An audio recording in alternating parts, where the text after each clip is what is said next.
Good morning, afternoon, evening, or night, wherever it is where you're at. I hope you're having a good day. We just concluded draft number 9. It was one of the drafts that I felt like we did the worst in as far as drafting was concerned. I felt like we just sort of let the need to pick up some rare cards kind of pull us off of a few picks that really hurt the deck. And um, our typical live in the black, white sacrifice kinds of stuff that's paid off pretty good. It's sort of kind of given us a minimum 3 wins. Um, we started 2 and 0. Oh no, I'm sorry. I'll say that again. Stop. Reverse that. Go forward. Perfect. We started 0 and 2, and it looked like this deck was going to be just a pooper. And I went back and looked at it and maybe changed a little bit with the white mana and a little bit with one card. That was like a removal spell to put a creature count on the board. And we won the next 3. And I was really, really happy with just being at 3 wins. But we came back to it this morning. That was yesterday afternoon. We came back to it this morning, just kind of finished up the game. And we won the next 4. No, we won the next 3. Sorry, we won the next 3. And then in the fourth, we just got run over. We got a bad hand. He was an aggro. That wasn't something that we were used to seeing. Most of the decks that we were facing were not aggro. And so by having to face that, we found the weakness in our deck. Faux show. That's okay though, because we ended up walking out of here with this prize pool of 850 gems, which is 100 more gems than we put into it. We got just to recap some of the cool cards that we picked up, we were able to pick up a Kami of Transience, which is an excellent enchantment spell. Enchantments seem to be hot, hot, hot right now. And then the other thing that we picked up was the white fireball land. I forget the name of it, but it was cool. It was actually played out really, really nice and useful in the deck quite a bit. So nothing but positives. We did pick up a dragon off the pack as well that I kind of like. It's not something that I see played too often, but kind of cool getting it. And there are still a lot of rares that we don't own. This is a set that came out long before we were playing Magic.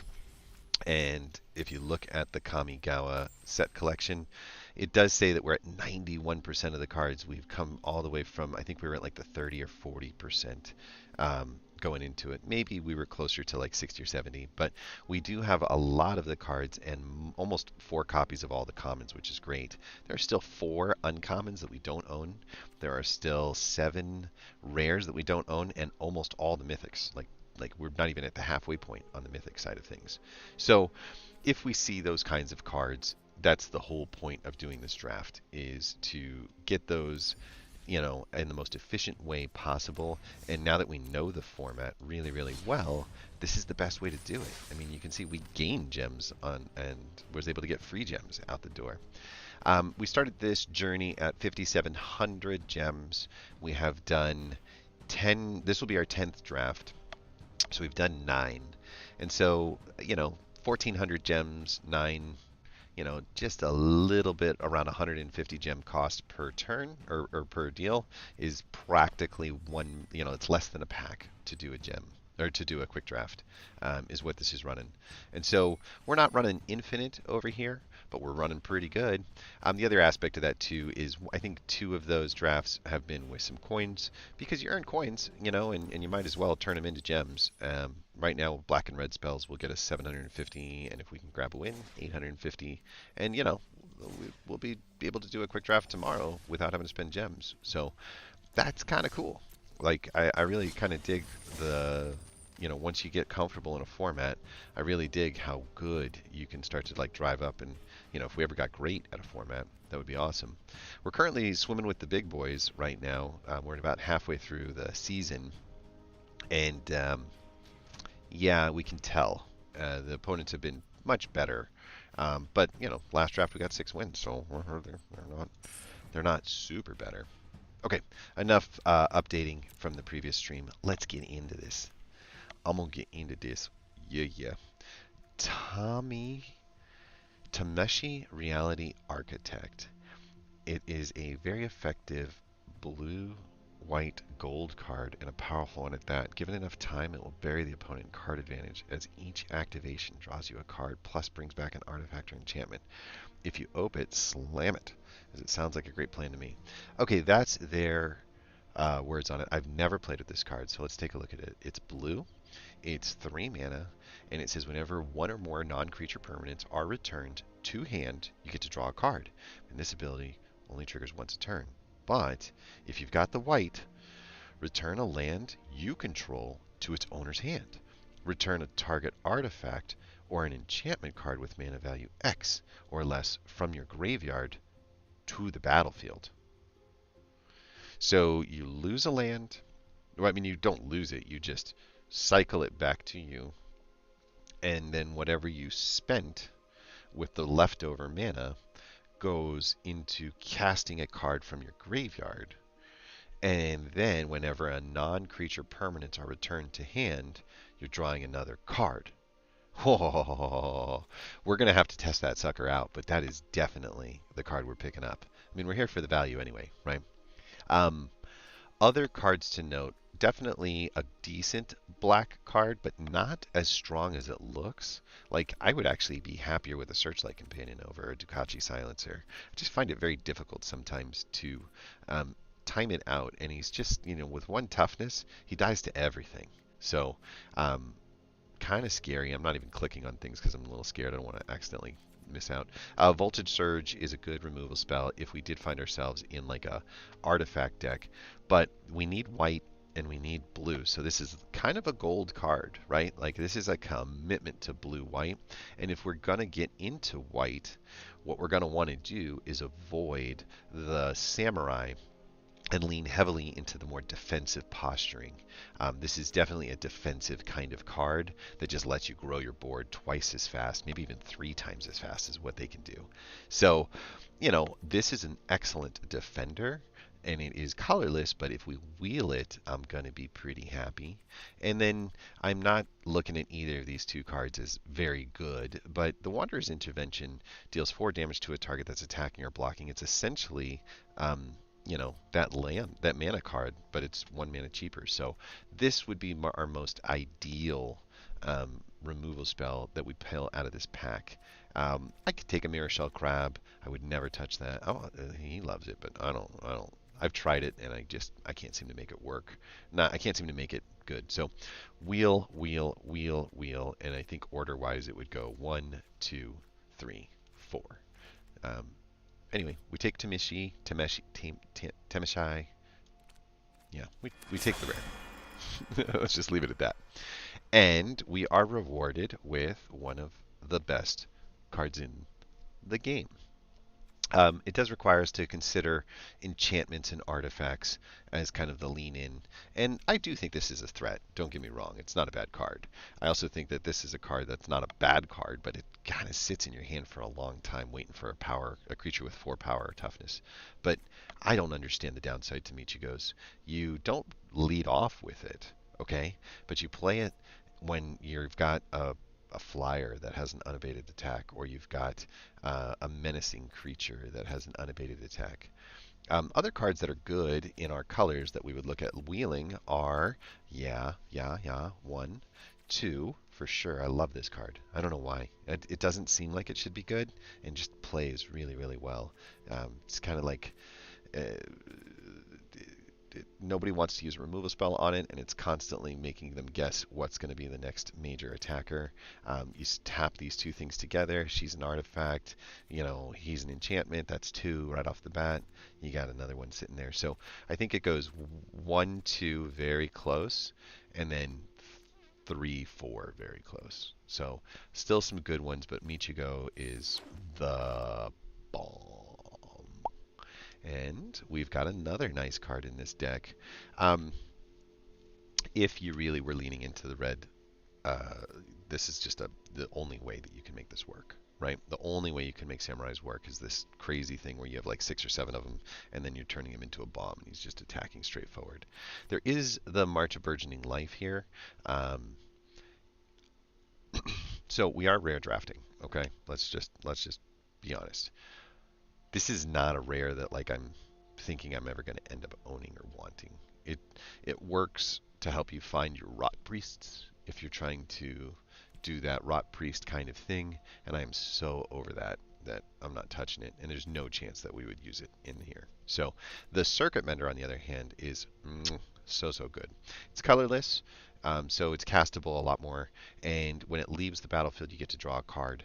There is certainly a world where we're still playing some blue ninjas into this deck because, like I said before, we're looking for the more defensive posturing side of things. Um, we're not looking for the samurai side of things. So if we end up needing to find a blue card that sort of fits what we're looking to do, this is a great way to just make sure that the ninjas have something that gets an extra bonus when we pull it off. Whenever this card leaves the battlefield, it draws a card. So we are going to go card advantage city.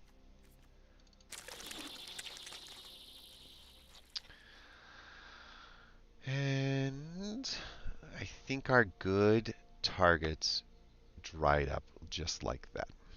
So that's okay. Um,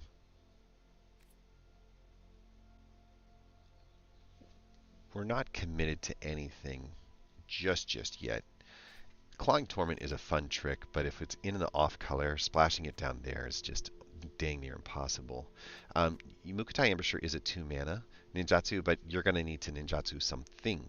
So it's really turn 3, turn 4-ish before it really gets an opportunity to be on the board. And we saw how much the lifelink really stabilizes your half of the board quite a bit. None of these work with what I'm trying to do. I'm not going to need more card draw.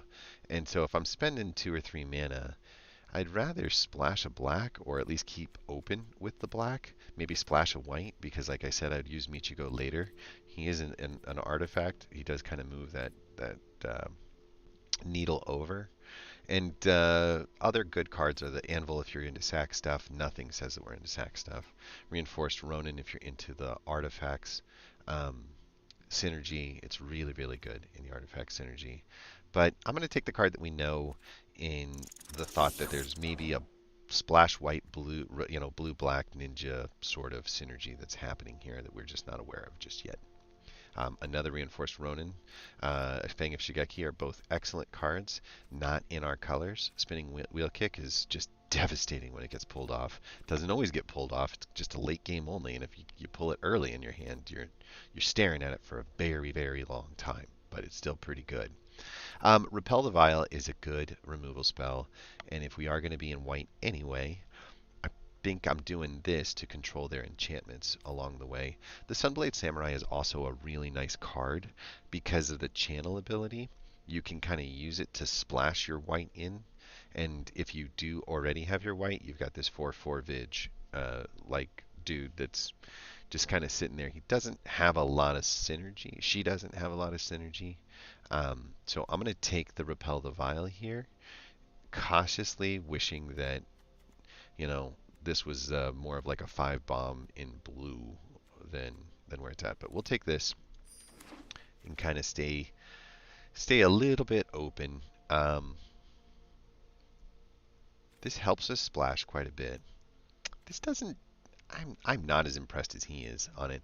So the idea is you cast it with flash to tap their creature, and it allows you to enable an attack. And then you take a 1/1 creature and turn it into a 2/2 flyer, right? That's pretty good. I mean, the value's there, especially for 2 colorless mana. I think that,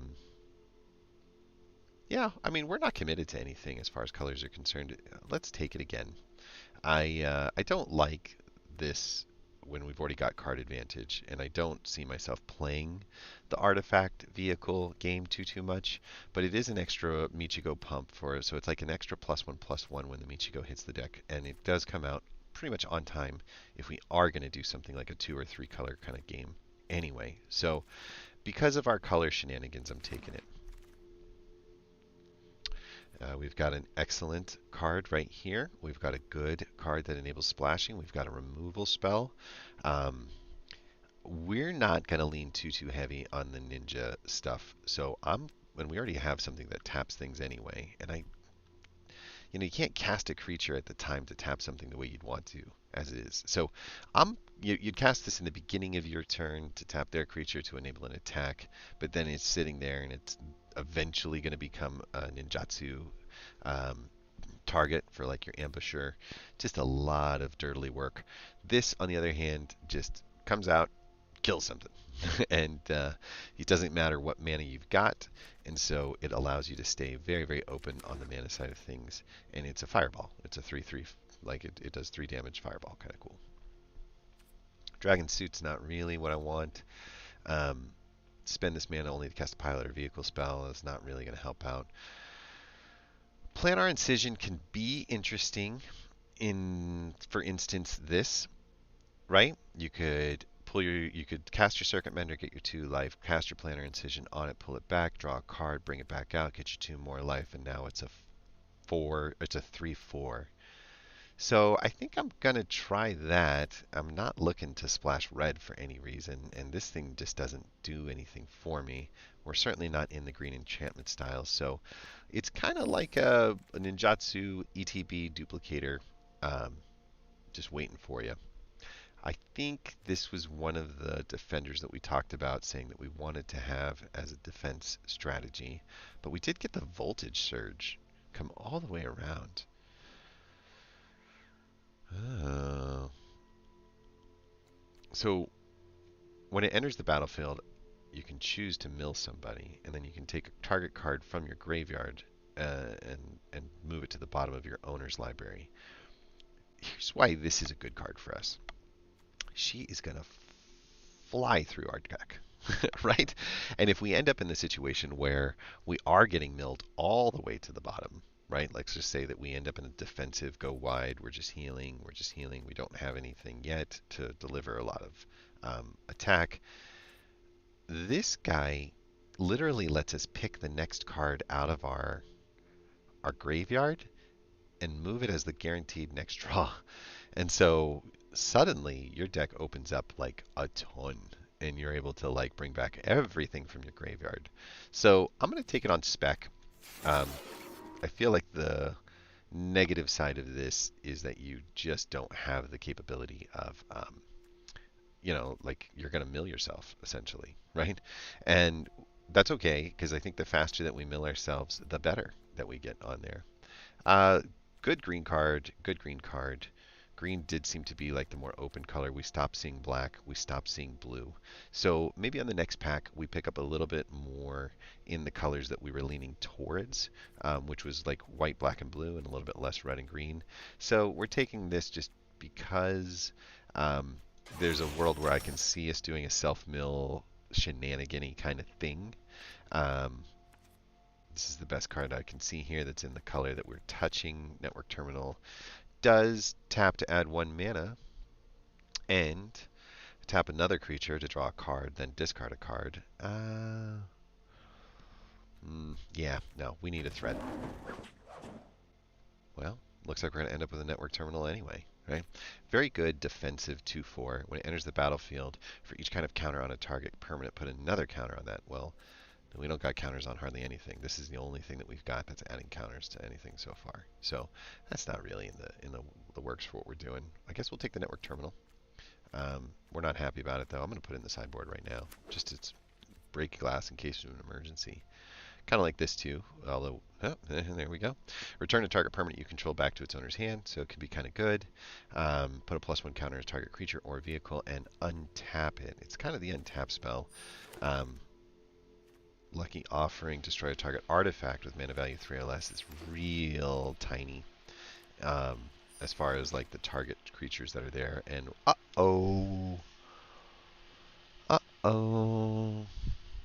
this is a shame. We have to take Invoke Despair.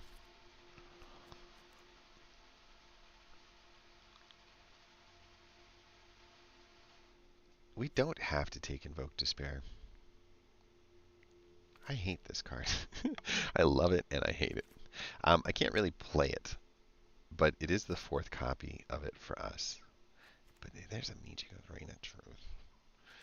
And if you start to look at like what we've done in the artifact synergy, we have 7 targets out of, 2 that aren't going to stick around, right? So yeah, like Michigo's is insanely powerful in our deck. We're not touching this, and she's okay. It's a good removal spell in blue, but it's not a pick 1. It's certainly not better than either of these 2. Isn't it crazy that I can't play Tamashi and Invoke Despair? So I'm making a decision between just abandoning the strategy that I had and leaning heavily into black and colorless. And none of these cards are great in black or colorless. I like my deck a lot more if I'm staying in the white-blue shell and splashing some black. Or just the white-black shell splashing some blue. So, whew, that was harsh. I had a hard time doing that. So Befriend the Moths is okay. Not great. Wanderer's Intervention deals 4 damage to a target attacking or blocking creature, so it's a pretty nice removal spell in white. We have another nice removal spell in black, and for some reason, I guess you don't have to wait for the blocking or attacking situation on here, so you don't have to hold back the mana and then end up not using it along the way. I've had a lot of good fun with this, but black is not our color. We're thinking of just splashing black. So I think we take the removal spell in white.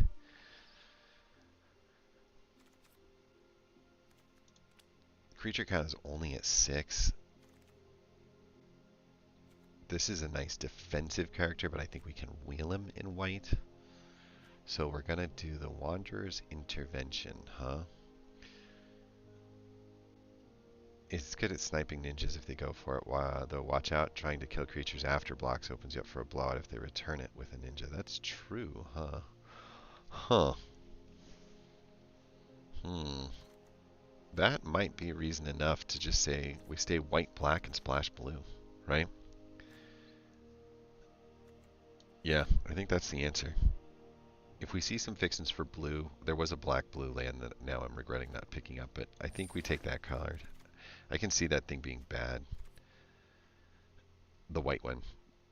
And we're kind of rewarded for the decision because we've got an excellent black card over here and really nothing else jumping off the page. You know, again, good burn spell, but it's the only reason to go into there. So I just can't justify it. Meanwhile, having a 2/2 flyer that deletes something off the board is just pretty solid. And neither of these two white cards are any good. You may discard a card, and then whenever you discard a card, you may exile that card from your graveyard. And if you do, you can play that card this turn.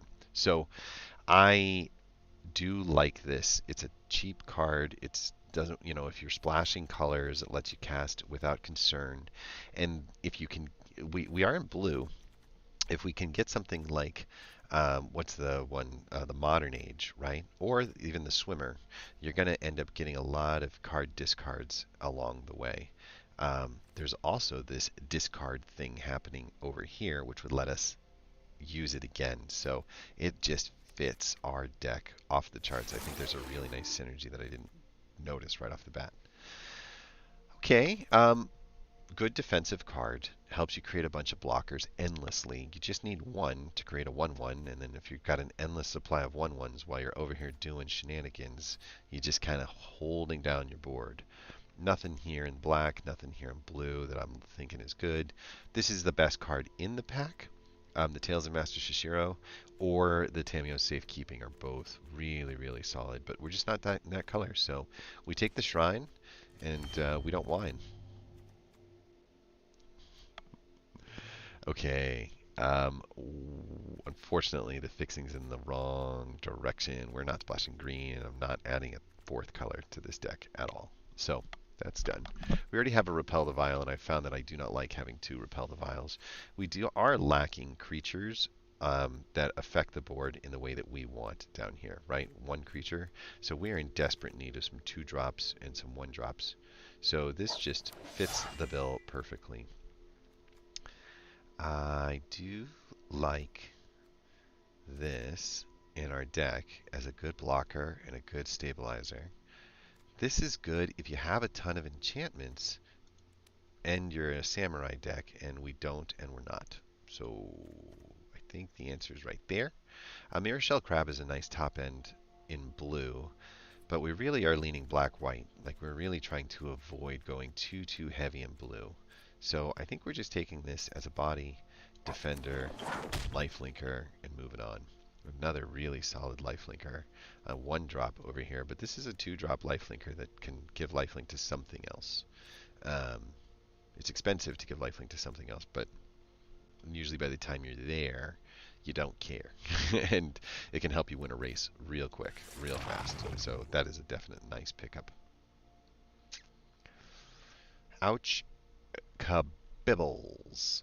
Can help us splash, right? When it enters the battlefield, you can search your library for a basic land card, put it in your hand, and shuffle. So sort of gives us the blue right off the bat. Doesn't give us anything else, though. We're heavy on the artifact synergies and the enchantment synergies for our Michigos. Our Michigos are going to be real big, real good. We do not have a lot else going on here. Enormous Energy Blade. 3 to cast, 2 to equip, so it's kind of cheap. But then you have to tap a creature and wait on it, and then you get a chance to go. So it does fit our defensive strategy that we've got going on. I guess I'd rather have one of these sitting in the wings just in case there's some crazy shenanigans that we end up trying to do, or that we find that we truly struggle. I don't think either of these cards are getting played. Come on. There you go. And I don't think any of these cards are getting played. But we have 12 creatures. This is an artifact. It is in our color, and it is kind of funny. Like, just funny. And too many times in this deck, I found that, like, I'm sitting there looking, going, how am I going to do something? Putting +4 on something is, how do you do it? Again, another really good defender, another really good lifelinker. We do have this enchantment that's over here, but I'm going to continue to pick up some creatures that I think help hold down the game. I'll take this. I only have one ninja. What are we looking at as far as rogues are concerned? None, right? None? 2 ninjas total? Yeah, 2 ninjas total. So, unlikely to be played. But it'll be there, just in case we need it. And then, nothing great here. I guess we're just going to foul out the collection. Another Reckoner's Bargain. You get to sacrifice a creature, and then you gain life equal to the sacrifice value and draw 2 cards. Drawing cards is not really going to be something that we're looking to do. And my gosh, the red. There's just always so much red leftovers at the bottom. Oh yeah, one of the cards I was hoping for. Return a target permanent card from your graveyard to the battlefield and then distribute 4 +1 counters on any number of creatures. So they're powerful cards that have brutal color requirements. If you can get to 12 or 13 white sources in your deck, this is an amazing card, but it basically loses 0.5 for each white source below that. That's an interesting way to think about it. I never thought about it. Searchlight Companion is a hopeful wheel. Another Dukachi Silencer or Dukachi Shadow Walker are both excellent for our deck. So we're hoping for these black or colorless cards to swing through. We are going to take the white, though, as a 5 mana insane card. And look at that. We got another Shrine, or we got an Okiba Reckoner Raid. I think I'm taking the Reckoner Raid. We desperately need the early stuff to do. We desperately need the bodies. There's an Imperial Oath over here. Holy cow. I think Oath will wheel. I think we leave the Oath and hope for the wheel. We do have mana fixing in our colors.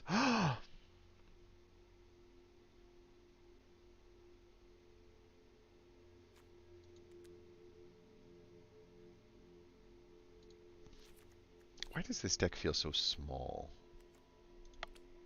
I guess it just doesn't have enough creatures. Oh my god. This is like, let's put it this way. We're going to get rid of that. That's not on the bill. We're not doing shrine shenanigans and multicolors and those kinds of things. So, see you later, pups.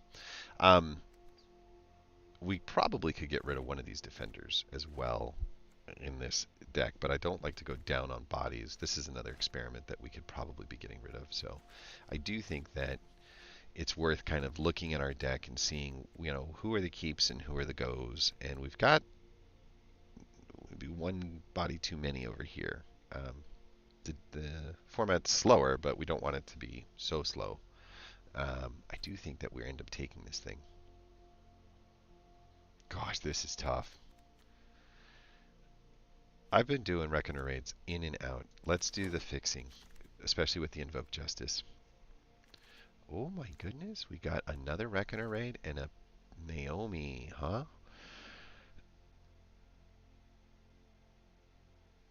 Yeah, yeah, we're gonna have, that's gonna happen a lot. That's gonna happen a lot. A 4/4 for 5 in our colors. We're splashing the blue over here. Yeah.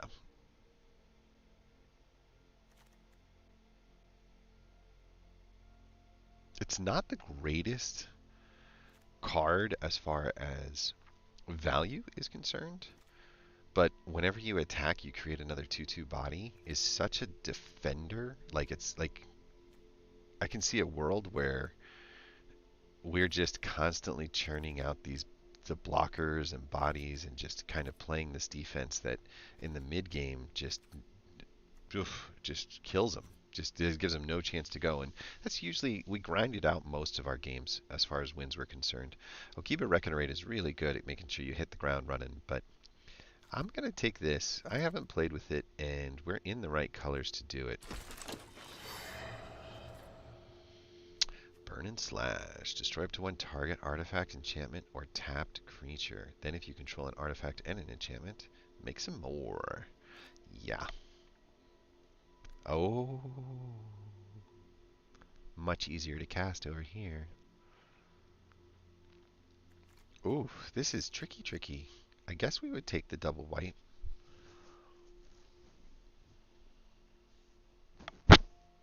We're not aggro.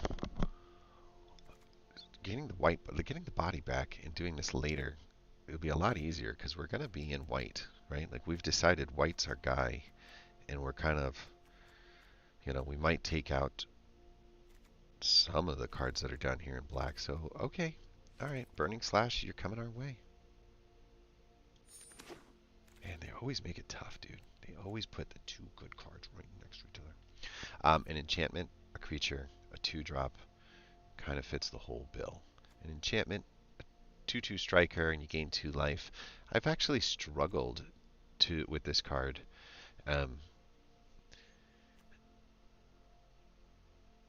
I can't say I've struggled with this card. I like this card out on turn 2. I like the Scry. I don't mind the first striker if we can attach some things to it, like +1 counters. Maybe we can, bring it back and turn it back into it. Michigo's is also really good, and so getting in that extra enchantment that stays on the board a little bit longer than what a 1/1 would do does seem like a good move. Eventually becomes board presence.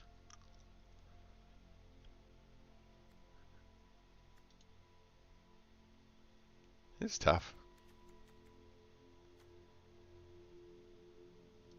I think the value is just a little greater there. This is good. We need a ninja. It's in blue. This works with samurais, and then none of these are good. So yeah, I guess we're taking a prosperous thief here. It's a cheap ninjutsu spell that, whenever one or more ninja or rogue creatures you control deal combat damage to a player, create a treasure token. So you don't actually have to get him in on the ninjutsu every time. And he's a 3/2 for 3, so he's a decent enough body that when he gets in there, he's doing the right kind of damage. I really like this card. I think it's a way overperformer for 1 mana. Oh man, we keep getting here, don't we? I guess I would avoid the hyper defensive. Well, it kind of fits what we're doing. This is defensive in and of itself too.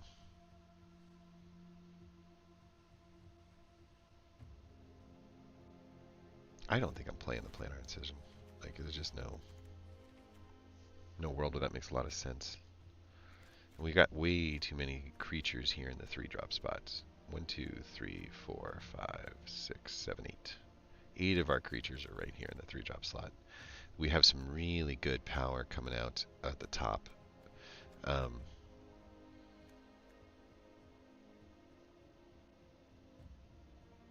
There's not a lot here that fixes the 3-drop problem, though. I guess what I would do is this. I would rather not do this mill thingy, and I would rather have a 1/4 blocker than a... Well, 3/3 defender's pretty good. Yeah. I do like creating treasure tokens late in the game, but I don't think that mana ramping is important necessarily. It's really only there for splashing. We're splashing the blue right here in the middle of the deck, and that's about it. So let's do something that helps us splash instead of makes it necessary for us to splash some more. Sound good? Searchlight Companion is just too good. I know, it's another 3-drop, and there's a 2/2 for 2 sitting right there. We will have some Samurai tokens that could come out.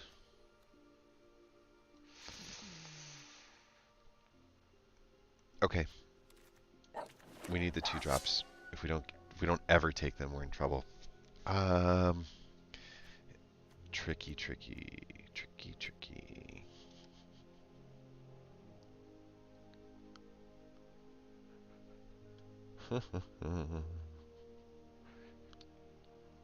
A lot of samurais would actually make a selfless samurai. Not really. I mean, he's a 2/2 for 2, and when he attacks, he can kind of be a protection spell. So I guess I can dig him without the synergy. And if I'm digging without the synergy, I need to get some board presence early in this game. It just has to happen. And we already have one of these, so we'll light the way here without being too excited about that. And I don't think we're going to need top-end threats.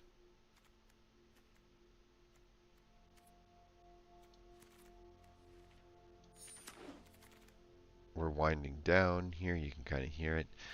We would just be value drafting at this point. We get our 4th grafted growth, or we can get our 1st bronze cudgels. This is a piece of equipment.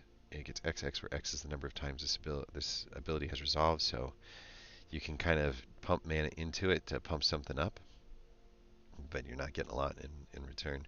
Papercraft Decoy, on the other hand, is actually pretty solid. It's a 2-drop, and it does pretty much nothing, but it'll help you draw cards. And since we don't really know how this deck is going to roll out, we're going to probably want to have the option to be able to draw some cards. So, you know, some splashing, fixing over here, and some less than exciting black cards, a blue card, and some less exciting instant and sorcery spells up there. That's what we're staring at. We have 19 creatures in the deck right now, 10 non-creatures.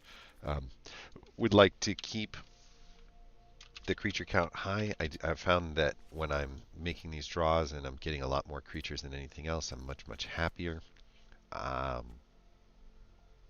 Removal, removal, removal, removal, and return. So I guess the hover bike is a one possible cut. What's our artifact count look like? 11 and 7, so we're really nice and balanced. If we end up losing an artifact or two, it's not the end of the world. That also leaves me to look at these defenders over here as maybe the weakest creatures that we've got. They're in the category where we're already showing a ton of strength and presence. I would much rather cast almost any one of these cards over that one. I could get rid of one of those, and now we are down to 42. But we have 16 creatures, so we're not going to. We don't want to lose a single more creature. I'll tell you that right now. We do have some things that make creatures, right? So 1, 2, 3, 4, and then we do have some creature engines that will make some creatures like Naomi and Goshintai over here. And so I'm not as panicky about the lack of creatures down here at the bottom. We've got 1, 2. This turns into 1, 3, 4, 5, 6, 7, 8 if they turn into them. So, you know, all in all, we'll be affecting the board just fine. If I had to make 2 cuts right now, I'm looking at 1 and 2. Ooh, oh no, no, we need some beef. Is it 2? Yeah, it would be this one. I don't know though. That what does this one say again? So whenever you discard a card, you can exile that card from your graveyard, and if you do, you get to play that card this turn, right? And what does this thing have us do? Whenever one or more non-creature permanents are returned to hand, you get to draw a card, but it only happens once. So not a lot of discarding happening there. Return a land you control to its owner's hand for white mana, just one white mana. Then you can return a target artifact or enchantment card with mana value X or less from your graveyard directly to the battlefield, but you only activate it as a sorcery. So there isn't any discarding happening on anything in our deck. Um, and so yeah, you're a 2/1 body, but your value just isn't there. And so I would be coming down 2 creatures. Oof. But the value up here is necessary. Like, we desperately need removal. Always, always, always, always. So 1, 2, 3, 4, 5 different removal, 4 different removal spells, and a 5th removal in the Gravelighter is all pretty solid. You know, Michigo's with an Okiba Reckoner Raid, Gravelighter as a flyer to get over the top. Putting it on top of a Golden Tail Disciple as a lifelinker is really nice.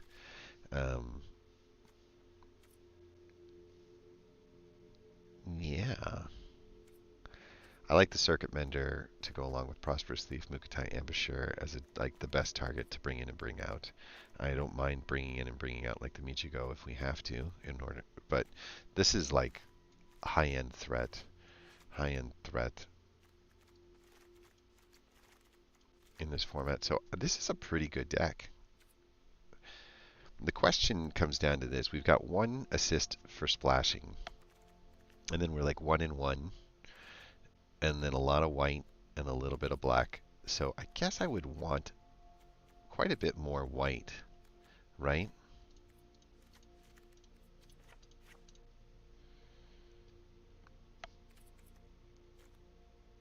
And the mana fixing down here is a struggle. We have 3 sources for white, and we have till turn 3 to draw them. Oof. Is this like a weird 18 land hand where we do something like lose the Papercraft Decoy out here and just go up an extra black source in order to just guarantee that, you know, we're going to have at least a, I don't know, say guarantee, but just make it much, much more likely that we're going to have some things to do and we don't get mana screwed? I guess, huh?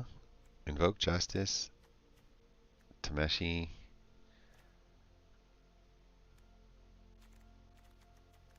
We passed up an Invoke Despair.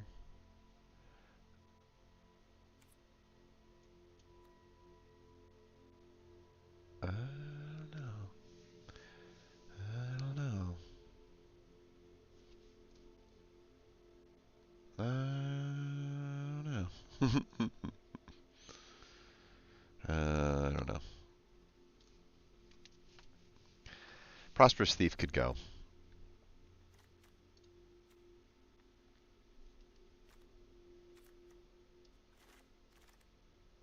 I mean, it's great to get a treasure card, like, right? It's terrible. Well, although, hold on. We might need the treasure.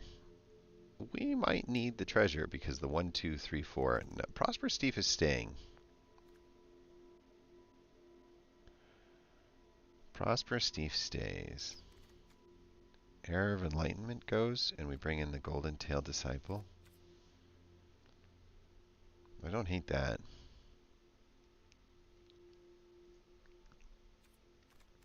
The Scry is nice, especially when we're going to have so much card draw. But having all that card draw also gives us an opportunity to just have the cards. It's going to help solve the mana problems too.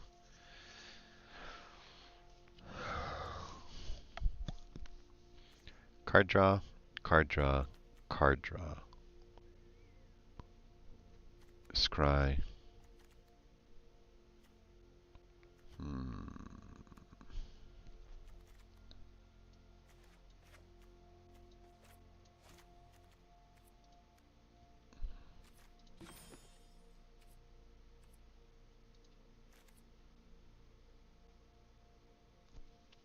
15 creatures, 8 non-creatures, incredible amount of creature engines at the mid-game if we can get there.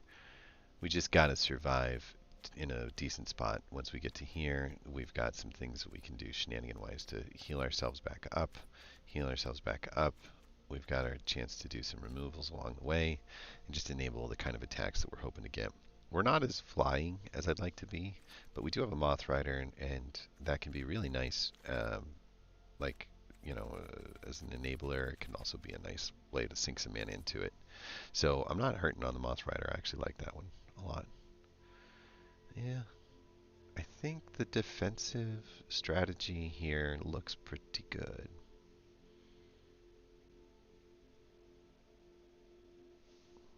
This is a good pick.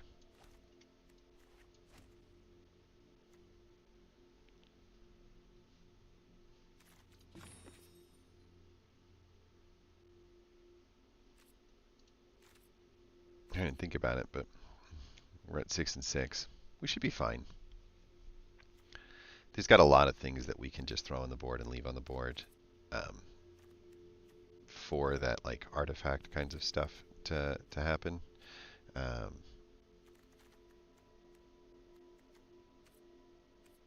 Yeah, we kind of have like an artifact or two in each line here. So I don't think that getting the artifacts on the board is going to be a problem. And these are instant, you know, enchantments that instantly start to grow too. I guess the question would be, do we really want to come down? Like, is the samurai really doing anything for us? And I guess the answer is yeah. Like, it's board presence early. If we don't have it, we're in trouble. It might be able to save the life of something like a Mukotai Ambusher that's looking to get some life gain, but unfortunately not. You know, it can go and it's about to lose. It can blow itself up, give this guy indestructible. He attacks. We still end up with 3 extra life. And I do like these guys as targets for the Michigos, because when you get that much life gain, even if you're losing the creature, you're preventing so much on the backside of it. So assuming that this is more like a +3 or +4 each turn, because you're doing like you've got 12 targets in the enchantment and artifact world that are here, and this is one of them, right? So it's a minimum +1. I think that's going to be in a good spot. I just got to test this card out. I got to see if this blue splash in here is worth. If I took those 2 cards out, I wouldn't need any blue, and I could add 1 easy answer on the way back in, and then I could put in like Kami of Restless Shadows. Well, it doesn't really have a lot of synergy. This one does though too. This one does for sure. So this one has some synergy with the Prosperous Thief if it makes an attack.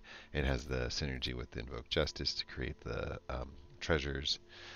And all in all, it's kind of cool. So if these 2 blue cards just aren't panning out the way in testing that we like, we're going with these 2, 1 white, 1 black, and we're kind of putting them right here. And then we're just staying in a 2-color deck all the way across. We will lose some of that. We'll lose some of that like endless card draw, but we've got other win cons up here in the form of like bodies, and even a body coming out of this, and I can just see like just 1/1s, 1/1s, 1/1s, 1/1s, 1/1s. Like I can just see this like, you know, once a turn, just getting there, and then, you know, what do you want to bring back, right? Like you probably want to bring this thing back. So you invoke Justice back, and this thing is an 8/8 that also creates a bunch of 2/2s. And it gets pretty hard to beat at that point. So if it finds its way into the graveyard, we've got a neat answer to get it back out. I'd be fine if it was on the Ambusher, though. I'd be fine if it was on the Grave Ladder. Like, there's no such thing as a card that can't hold 4 +1/+1 counters on it, right? It's just crazy. I dig it. I think that we're just at the bottom of the line there. We are black and white, so we can do that. And we are I'm going to cut Shieldred's head off with that card. And we'll just do a Fibblethip because he's new. Okay, so I'm going to run this thing through some testing. I'm going to take a break here. I'm not going to make you guys watch any testing and to get a sense of what's going to happen. But Undercity Scrounger and Era of Enlightenment versus Prosperous Thief and Tameshi. I think the power level is much, much higher, but I don't think that there was a lot of blue that made a lot of sense as this draft came by. It really did kind of take us into the Michigo's Reign of Truth and some of these defensive 3-drops that were out there to go along with Invoke Justice, Naomi, and Goshintai's Shrine. I need beef at the top end of this. So I like this though. Actually, I feel like this is one of the better decks. Let's find out if I'm right. Done. Anyway,